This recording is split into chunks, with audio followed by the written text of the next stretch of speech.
আজকে আকাশটা অনেক মেঘলা। সকাল সকাল উঠে এসে বৃষ্টি হওয়ার আগেই শুরু করে দিয়েছে কাজ। সব গাছকে পাততেছে। আমাদের রাসবেরি গাছগুলো লাগিয়েছিলাম, দেখেছিলেন ছোট ছোট মধ্যে ফল আসছে, তেমন সেগুলোকে ঠিক করে দিচ্ছে।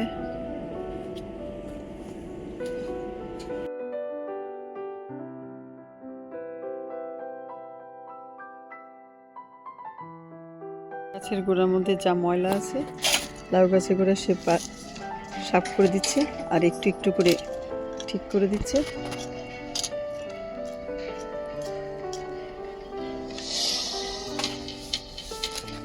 বৃষ্টি এসে গেল হালকা, হয়তো আজকে আর বেশি কাজ করতে পারবে না সে।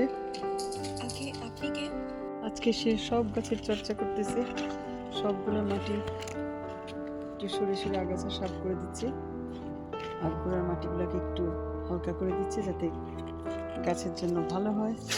এখানেও দেখতে পাচ্ছেন সব গাছগুলোকে সে এভাবে করে নিয়েছে।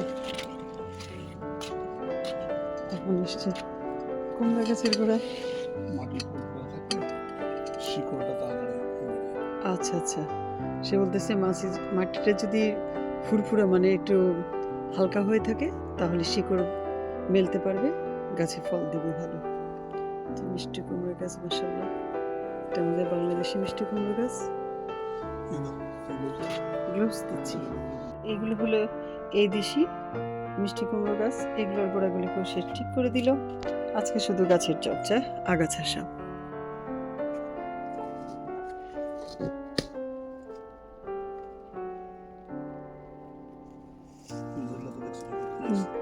অনেক বড় বড়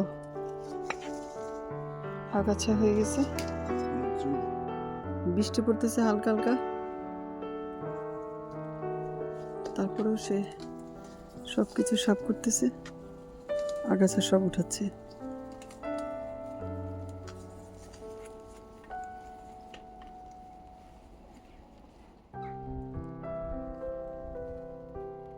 মেহমান আসবে, আমি গরু মাংস ভুনা করব, তাই এখানে পেঁয়াজ দিয়ে দিলাম, হলুদ মরিচ ধনে জিরে দিয়ে আগে বসিয়ে দিলাম। এগুলোকে একে নেড়ে নিচ্ছি।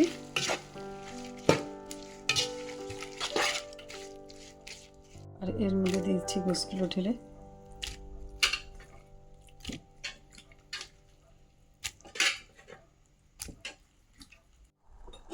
এখন এগুলোকে ভালোভাবে নেড়ে দেব। ভালো করে নেড়ে আমি ঢাকনা দিয়ে দেব। করতে গিয়ে দেখলাম রসুন অল্প আছে, এতে গোস্ত হবে না, অন্য রান্নাগুলো হবে না। তাড়াতাড়ি করে চলে আসলাম পাশের সুপার মার্কেটে। এসে তারপরে নিয়ে নিলাম রসুন। ততক্ষণে চুলাটা কমিয়ে দিয়ে আসলাম। আমার হাজব্যান্ড দেখতে থাকলো। দোকানের রসুনগুলো বেশ ভালো হয়, দেখতে পাচ্ছেন আপনারা। দিয়ে দিলাম আদা ব্লক। আমার বাসায় রসুন ছিল না, মনে ছিল না, গোস্তটাকে বসিয়ে দিয়ে আমি চলে গেলাম পাশের দোকানে। ওখান থেকে রসুন নিয়ে এসে পেস্ট করে ফেললাম। এখানে দিয়ে দিলাম 3 টেবিল চামচ পরিমাণ বড় আদা আর রসুন বাটা। দিয়ে দিচ্ছি দারচিনি, এলাচ, তেজপাতা, লং আর গোলমরিচ, কালো বড়। গার্ডেনে লাউ গাছে একটা লাউ ধরেছে, ওইটা দিয়ে এটা রান্না করব, দেখাচ্ছি তাহলে। এখন এটাকে আমি ঢাকনা দিয়ে দিব। আবারও একবার ঢাকনা দিয়েছি, তাই এত পানি বের হয়ে গেছে। এই পানিতে আমি গোশটা কষিয়ে নিব। আলহামদুলিল্লাহ, আমাদের ইতালিয়ান লাউ একটা ধরেছে। এখন সে কেটে নেবে, কাটছে।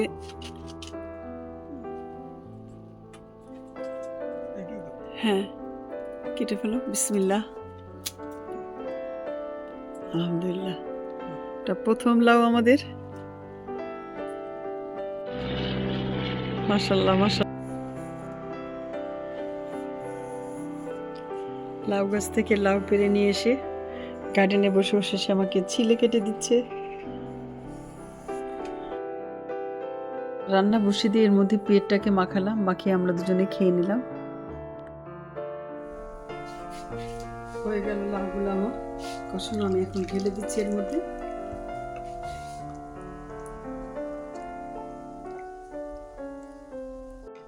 এটাকে এখন আমি গোশের সাথে ভালো করে মিলিয়ে নেব।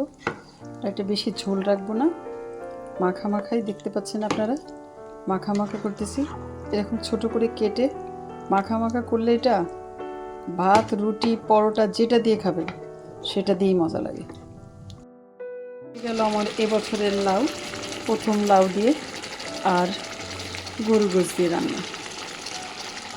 ভাতটা অনেক মজা হয়েছিল, মিষ্টি মিষ্টি ছিল।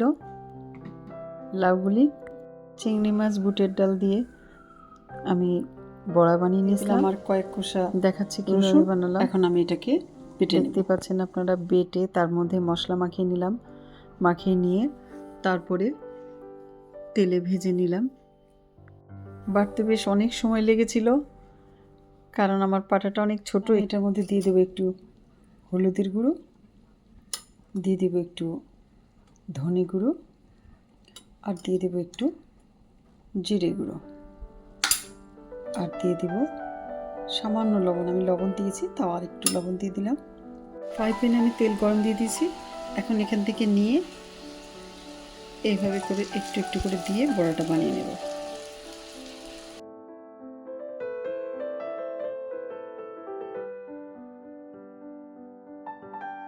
মাশাআল্লাহ, হয়ে গেল আমার চিংড়ি আর ডালের বড়া। আপনারাও বানিয়ে ফেলুন আমার মতো। লাউ কেটে নিয়ে আসলাম, রান্না করলাম। রোদ এসেছিল, এখন আবার বৃষ্টি চলে আসলো। ভালোই বৃষ্টি হচ্ছে।